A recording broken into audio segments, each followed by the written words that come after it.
Hello guys, ngayong gabi gagawa tayong shawarma rice. So dito, nag-marinate na tayo ng ground pork. Nag-marinate, ginamitan natin ng liquid seasoning, ng garam masala, tandoori masala, tsaka turmeric powder. Tapos may garlic powder din yan, asin, tsaka ajinomoto.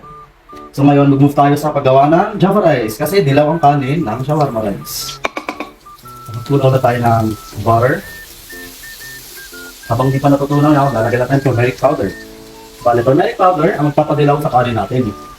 It won't affect the taste. Minimally lang. Ngayon, lalagay na natin yung kanin unti-unti. Huwag agad-agad lahat. Kasi kailangan nyo muna i-coat ng mabuti yung bawat rice. Ngayon, haluin na mabuti. Lagyan na natin ang ajinomoto or hindi na asin kasi medyo maalat mamaya yung shawarma rice natin. Ay, shawarma.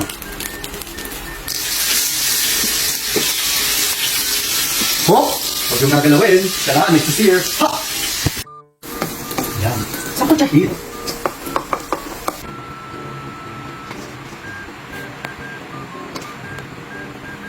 Sauce. Wala kami mali. Yung bote. Plastic na lang. Ay, paano po ginawa yung sauce? Ano yan? Ano yan?